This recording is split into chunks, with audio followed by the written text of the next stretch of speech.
Welcome to another episode of Married with Video Games. I'm your host, Matthew. I am your host, Christina. And I made Christina play Dead Take. I lost it. I know. Okay, well, this game wasn't super duper popular, so it was hard to find the OST. So it's a YouTube short.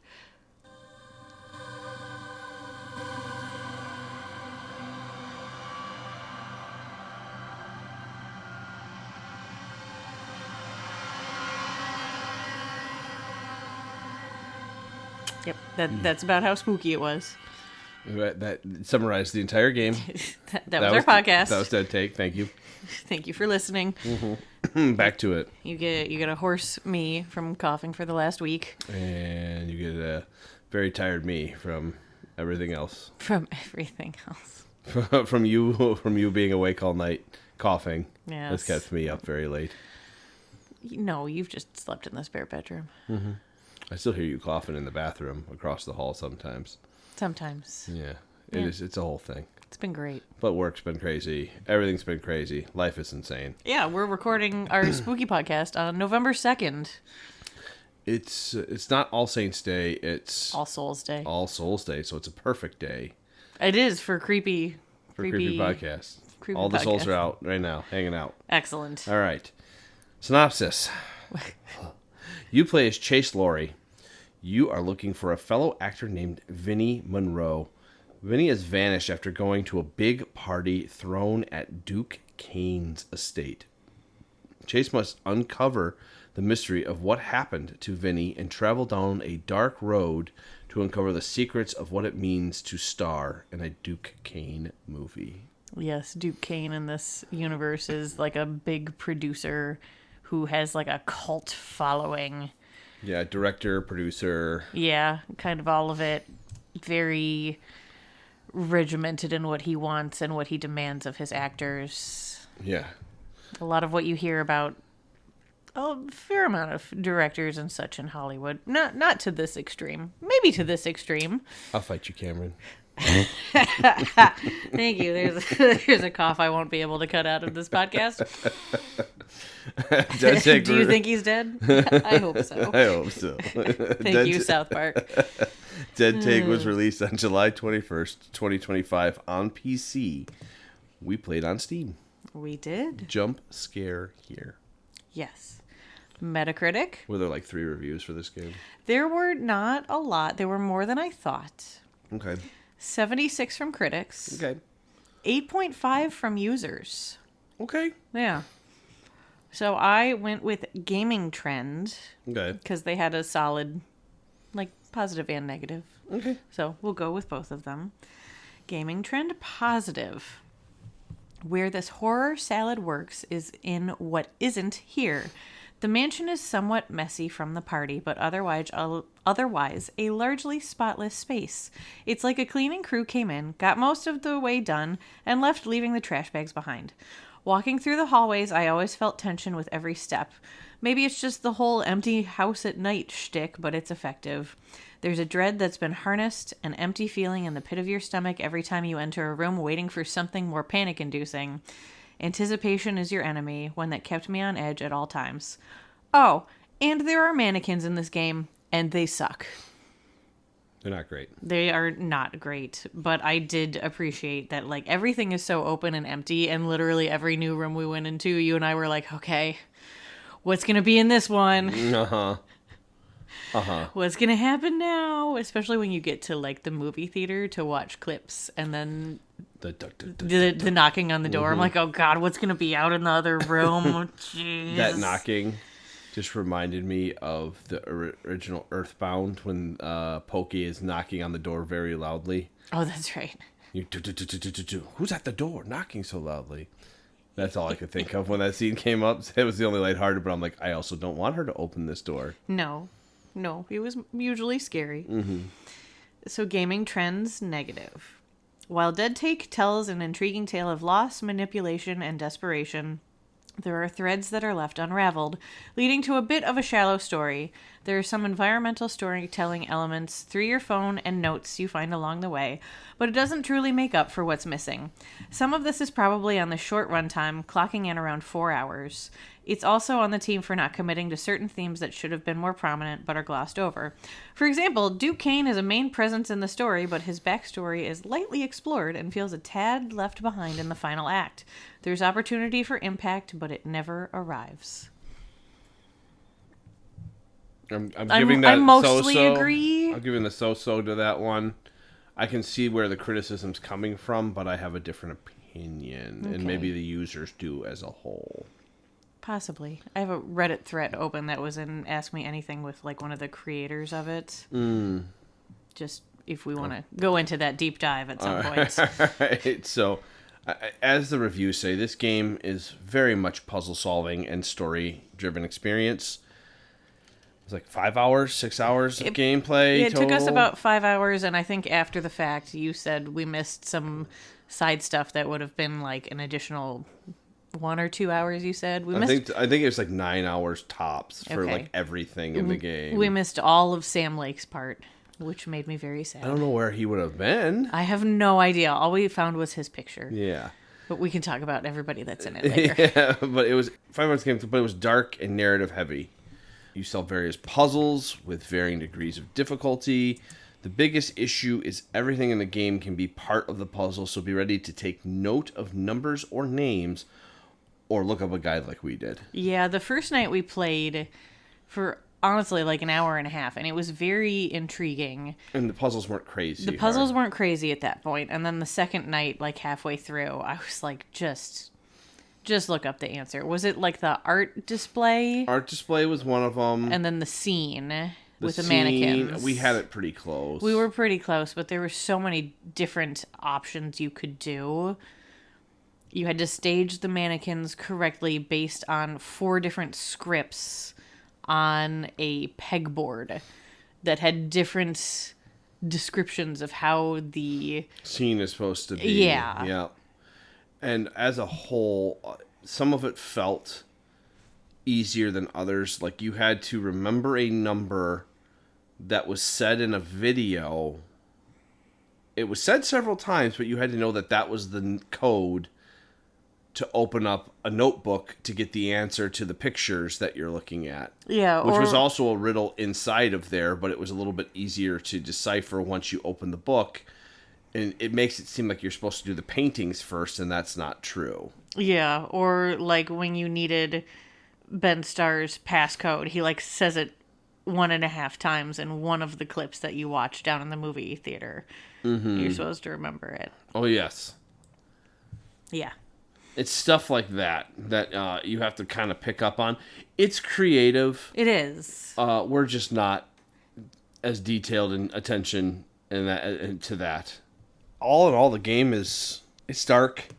I went into this thinking that it was going to be like a common theme for Hollywood actors, actresses, like casting couch, cruel work conditions, etc. And we got some of that. A little bit, yeah. But what we got was hopefully not a real account of Hollywood, which is essentially a cult built around the Duke Kane, and you slowly drifting into that cult is one way to say it. Yeah, you are playing as Neil Newbaum's character, and you're up against Ben Starr's character to get this part in his next big movie. Yeah, and it seems throughout most of it that Ben Starr's character, Vinny, has the part. Has the part, kind of nepotism-wise, but also he is, good, and he's the up-and-coming star in Hollywood. And, Chase Lowry, Neil Newbaum's character, falling out of Hollywood, basically. He's trying to break in, but also like falling out, and he's older. So Duke Kane's like, no, he's already past his prime. But then you keep getting these weird voicemails from Duke Kane as you're playing as Chase, being like, "I want you. It's not Vinny. It's not Vinny," and he sounds like Kingpin, and it's just a whole like, bro. Yeah. And then they took a page out of Sam Lake's scare tactics in Alan Wake with the spooky faces popping up quickly every once in a while. Was the game about people going mad, or was it allegory into what people would do to achieve their goals? Maybe both. Because it just... a lot of things was abstract rather than concrete. Yeah, there was a lot of things that you could kind of guess about, but a lot of it was also left up in the air and not in a thoughtful kind of way, I want to say. Well, I mean, full spoilers, because if you're going to play this game, you're going to play it. It's 5 hours. Come back and listen to us when we're done. But the ending implies that Chase kills Vinny. Yes. For the role, and Duke Kane basically said, do you want this role? Show me that you want this role. Yeah, and makes him kill Vinny. Because he just runs a cult. But in the thing, it's a mannequin with Vinny's face on it. Yeah, like a photograph of Vinny's face, literally pinned to the mannequin. Yeah, and then him with a prop gun. Yes. So it's like, what's real, what's not? Is it an unreliable narrator? Is it something wrong with his head, or did he actually kill the guy? They kind of don't tell you, but that's what it feels like. Yeah, so there was a Reddit thread with Abu Bakr Salim, the creative director of Dead Take. I hope I pronounced that correctly. Mm-hmm. And so somebody gave him like their theory on like what happens. And their theory, this random person, is that Chase and Vinny are both dead, with Duke encouraging them to turn on each other. And Chase is haunting his own place of death to try and work out what happened. And then the creative director said, I adore your theory, with a winky smiley face. And then he said, the story is about unreliable narrators and the stories we tell ourselves to keep going. There's a through line for sure. However, to respect the themes we wanted to explore with its narrative, encouraging the players to actively engage in piecing together the narrative was crucial. So, kind of keep it vague, I guess, in that regard. Mm-hmm.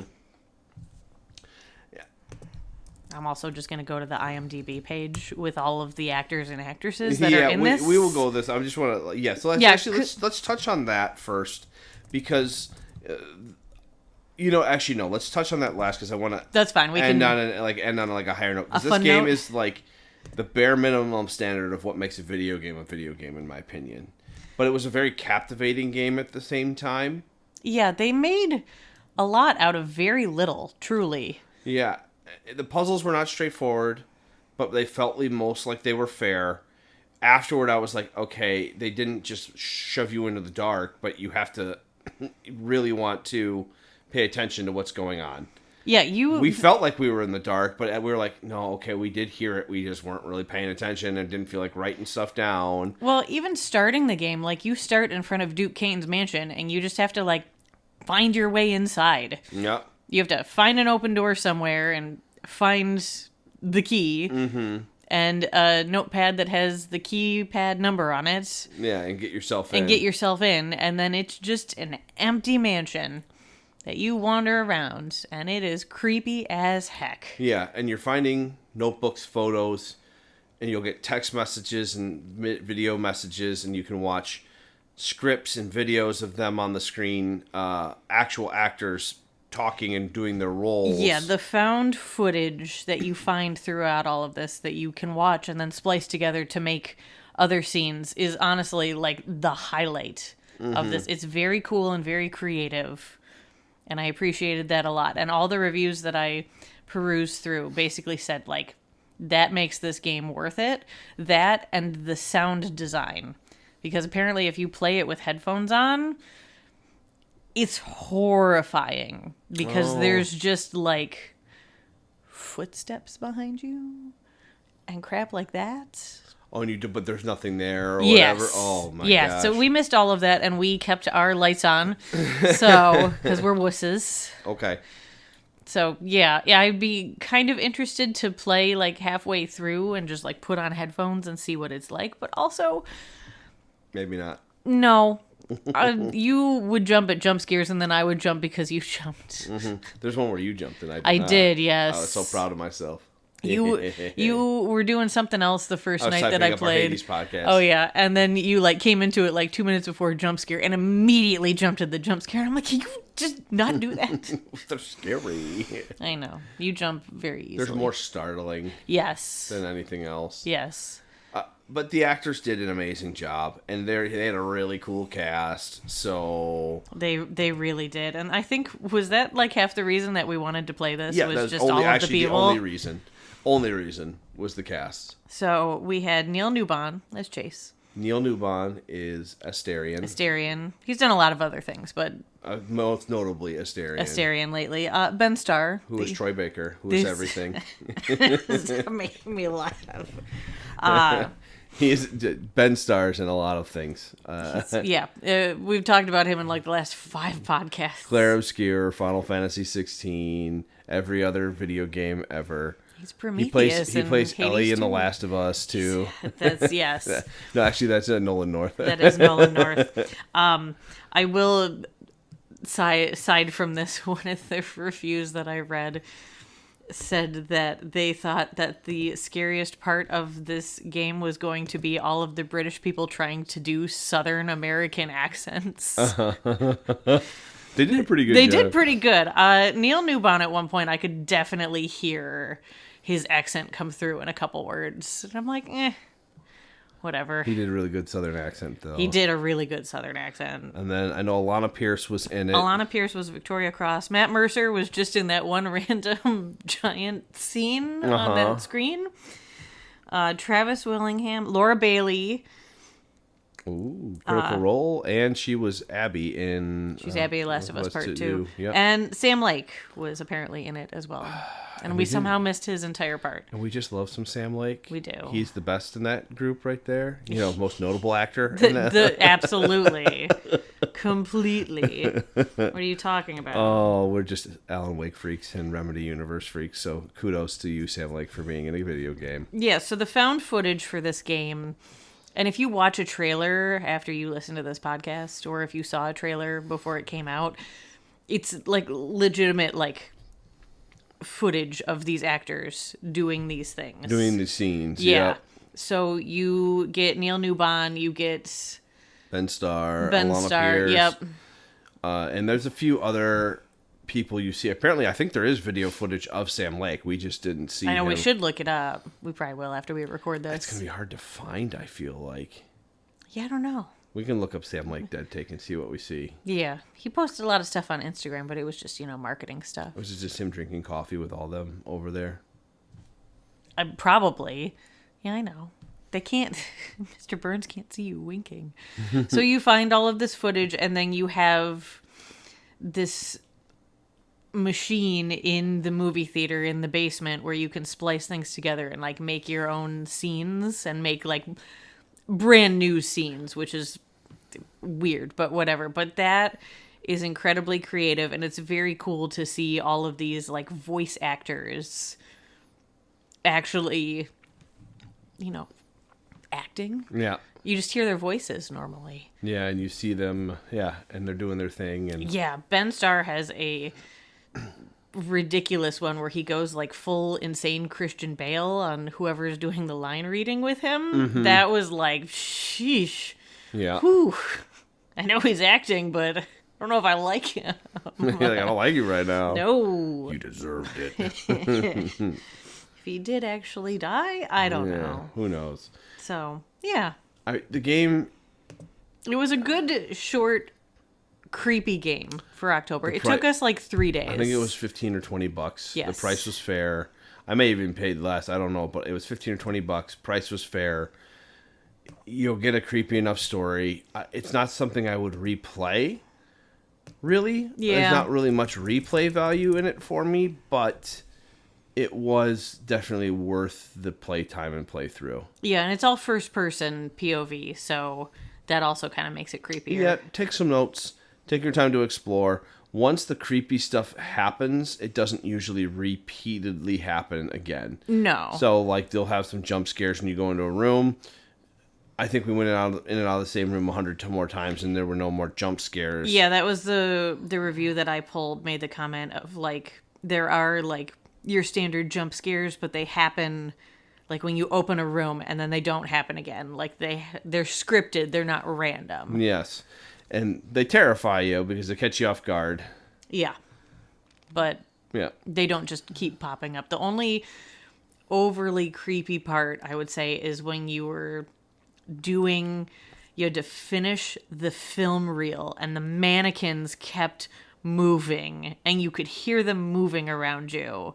and you had to go between the different places to finish the ugh. That one was creepy. The locker room? Yeah, the sauna room. The sauna or whatever. It starts gas chambering you, and then all the guys chasing you. Then it turns into like a maze. Yeah, I ran into that guy once. That we both jumped at that one. Ugh. No. That was creepy. There's a few scenes that, they make you jump, but they're also there. There's disturbing ones when you find out what happened with Duquesne's son. Yeah, and that's still honestly kind of glossed over. Like, they could have made that. They could have, but I think that one is so implied of what happened that you're just you don't need it overtly told to you, I guess. Yeah, and it's just disturbing enough as it is. And yeah. Overall, they did a really good job. They did what they were supposed to do. They told their story. It didn't overstay its welcome. No. And we finished the game in like 2 or 3 nights. So I think it was 3. So that's a record. I know. Well, the first night we played for like an hour and a half and got pretty far. Yes. Yeah. And for the first time in a while, we have nothing on the docket. I feel. I know, it's really weird. We keep watching anime at night. It's weird not playing video games. It's nice. I'm sure there's going to be a game that I'll sit and start playing, and that'll be our game, or you'll start playing and it'll be our game. We started? Tactics. We started Chronos: The New Dawn, and I just didn't like it. No, what was the other one that you've been wanting to play where we also have to take notes? Oh, Hell Is Us. Yes. I liked watching that. That was good. That's dark. Uh-huh.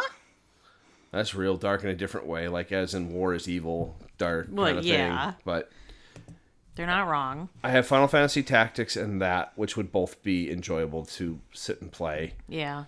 Yeah, we did play Final Fantasy Tactics. I wanted to show it to you. Yeah. And we'll see. Hell Is Us might be worth sitting and playing through though, just because it's a cool looking game. Mm-hmm. Combat it's good, but the story is creepy as all get out. So. Mm-hmm. It sure is. Trying to figure out that world is wild. Uh-huh. There's a lot of stuff going on. Plus, you got the Dark Tower. The Dark Tower. Don't get me on my Stephen King shtick, okay? I'm telling you, you saw it in the game. It was right there. I know. The evil tower man. The what's his face? Matthew McConaughey is up there. Sauron. No, wait. Whatever. Matthew McConaughey. Oh my God, what is his name? The Man in Black? Man in Black, I think. Yeah, because it's the Man in Black and the Gunslinger in the first one. I don't remember what Roland is the Gunslinger. I don't remember the other guy. I always want to reread those, and then I peter out in the middle of the 4th book. And I'm like, this is really boring. It's a lot. And the 4th book is a lot of flashbacks to, like, before Roland became the Gunslinger. Mm-hmm. So, like, everyone in that story is dead. Oh. And that book is, like, so thick. So it's just kind of like, do I want to read all this? Yeah, probably not. You can make it. Probably. All right. Yeah. What do you give it? 7.5. 7.5? Yeah. What about you? I'd give it a 7. 7? Okay. Yeah. It was good. Blocko Land? It was all right, I guess. No, people think 7... They look at a 7 and go... Oh, that's not good. No, it's worth your time. The price is fair. Everything about it. There's nothing about this game that screams over the top, which is where I get like 8 and above. There has to be like a category. And the video splicing is very cool. It is very cool. But it's not enough for me to go, man, if I had not played this game, would my life have changed a little bit, yes or no? No, it was a good, quick, creepy game for the month of October. Yeah, if you need something a little scary, people like their horror games at Christmas time. That's a good one, too. Resident Evil 9 is going to be absolutely horrifying. Is that February? Yeah, I think so. March? January, February. Yeah. Either way, I'll be scared. Always. It looks so terrifying. Uh-huh. It's a Resident Evil game. Mm-hmm. What do you expect? Yeah, that's about it. Crimson Desert comes out next year. I'm waiting for that. I don't think there's any other game this year that is super... like up there? Up there on... I think all the games I've wanted to play have been released. That's a great question. Game... This is 2025. Let's just go all the way down to upcoming games and schedules. There we go. We are in November now, right? Yes. There is not a lot left here. There's not usually. Karen is that climbing game. There's I have no idea what most of these games are. Wow, there's a lot. There's a Sacred 2 remaster comes out in November. I didn't even know that was a thing. Escape of Tarkov for PC. Oh, I didn't realize that was... Oh, maybe that's an early access and they're full... Oh, Call of Duty, I guess. I'm not playing that, but it comes out in November. Well, yeah, that makes sense. That's not super our speed. Yeah, Metroid Prime is December 4. Oh, okay. Octopath Traveler 0. I don't need to play another one, and that's it.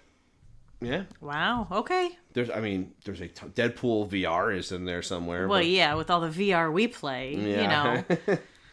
Yeah. So there's a fair amount of games coming out, and I'm sure there's a lot of ones that people are excited for. Yeah. I'm good. That's fine. We got enough stuff in our log that we can grab something and start to play when our 4-year-old is. I'll play through Hell Is Us at school. And do that. And then I fall asleep on a couch. Yeah, with a snuggly baby. Yes. But you got to be my log keeper, or the baby's got to do it. Baby. It's the baby's job. We wrote for them. Okay. We're at Gaming Marriage, gamingmarriage@gmail.com. If you have something for us to play, you can tell us. Yeah, otherwise we're going to finish Ancient Magus Bride, and we're going to watch some Dan to Dan. That was absolutely ridiculous. It is the most immature, hilarious show you've watched in a while. It made more sense than the first episode of Twisted Wonderland from Disney+. So. I would agree with that. Twisted Wonderland was okay. It looked better on the previews, but I'm still going to watch it. Like, I know all those kids were at orientation, but, like, how could none of them put out a freaking fire? It was just Seriously. It was such a chaotic scene of weirdness that I was just like, this is a little over the top annoying for me. Yes. Though I did like the off with his head. It made me laugh. Yeah. That was a good twist at the end. So I'm hoping that it'll round itself out a little bit. Yeah, it was the pilot, so I'm just kind of like, okay, I'll watch another episode. Yeah, we'll give it a couple episodes and see how it goes. Yeah. So that's all we got. Yeah, okay. We'll maybe see you this year. We'll do a recap one in December. Recap, like we best of do. kind of thing. Yeah. All right. Have a good day. Bye. Bye.